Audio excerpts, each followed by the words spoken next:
I can remember driving with my wife a few years back, and we're going on a road trip, going down the road, and all of a sudden in the middle of a conversation she stops talking and she looks out the window.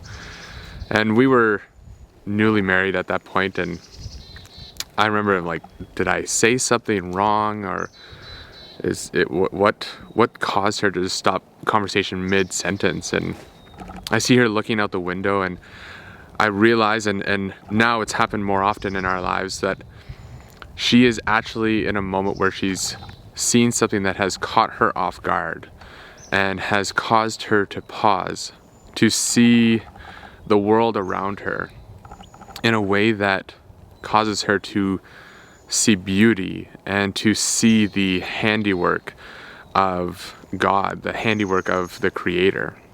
She sees the trees and the rocks in a way that causes her to stop and to marvel. And she calls them glimmers. And now, I've come over the years to see these glimmers as well, but it wasn't always that way.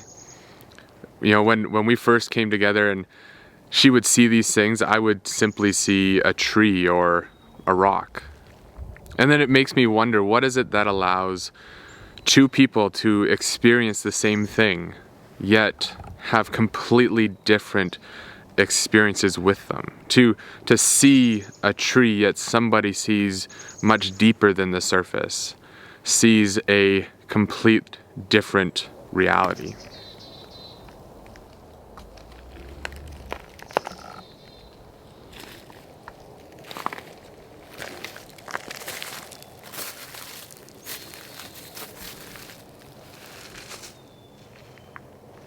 What I've come to understand is that my experience can either be elevated or limited, depending on the level of awareness that I have. And awareness is that thing that allows us to go beneath the surface, allows us to look into the depths and to experience the fullness of our reality, the fullness of the environment and the story we find ourselves in. And we stand on a day like today where we celebrate Easter, we celebrate the story of Jesus, the story of God and man together. And my question today is, what story are we aware of? When we celebrate something consistently, it tends to run the risk of becoming ritualistic and mundane, and we celebrate with the same people, we celebrate with the same stories, the same events, the same actions. But maybe those things are just what we're most aware of. Because whatever story I'm most aware of is the story that I interact with. And the story that I interact with becomes the story that I tell.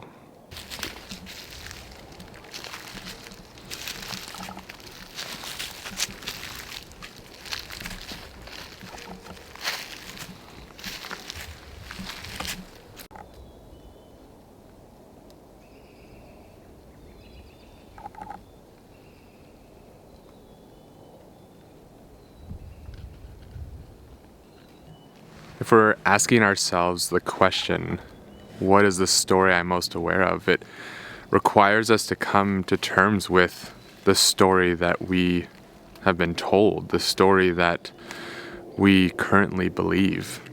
Is it a story where there is hope and a story that inspires? Is it a story where it is actually good news? Or does the story that we're aware of fall flat? Is it only good news for some people, only good news for certain circumstances? I think we have to ask ourselves these questions, because I don't ever really have an opportunity to improve my vision until I admit I might not be seeing in 2020. I would venture to say that most of us, the story that we're familiar with, the story that we're aware of, is a story where there's a broken humanity. There's a Father that is holy and righteous and judging of this humanity, and there's a Son who has pulled the short straw and has to walk the lonely road to the cross.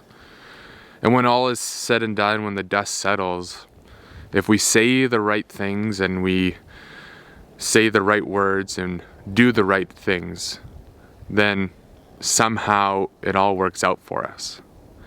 But what if that story doesn't inspire?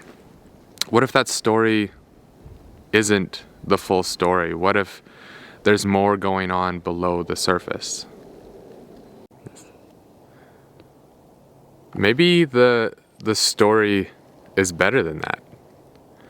Maybe the story is about a father who, yes, is holy, but at his very core, he is love. And he loves his creation in spite of any failure or any flaw. What if the story is about a son who doesn't have his arm twisted, but willingly goes to the cross? That it was his great pleasure. It was because of the joy set before him that you and I were the joy before him.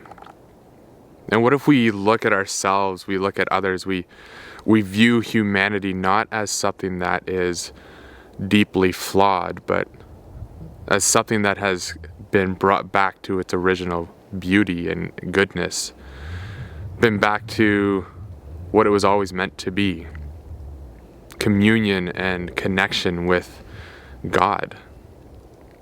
What if that's the story that we become aware of this Easter? What if that's the story that we become aware of in our lives and allow it to shape our reality? Allow it to shape the world we live in and our view of ourselves and others? What if we have a Father that loves us? What if we have a Son who has completely redeemed us, who has forgiven sin but has also put us on a new course, a course of goodness? This Easter, it's the opportunity for us to fall in love with this story again, to be intrigued and to grab at all that it has, to find the wonder in all of it, and to remember that there may be more going on beneath the surface. There is likely more at work than what we're currently aware of. So today and every day, refuse to lose the wonder of it all.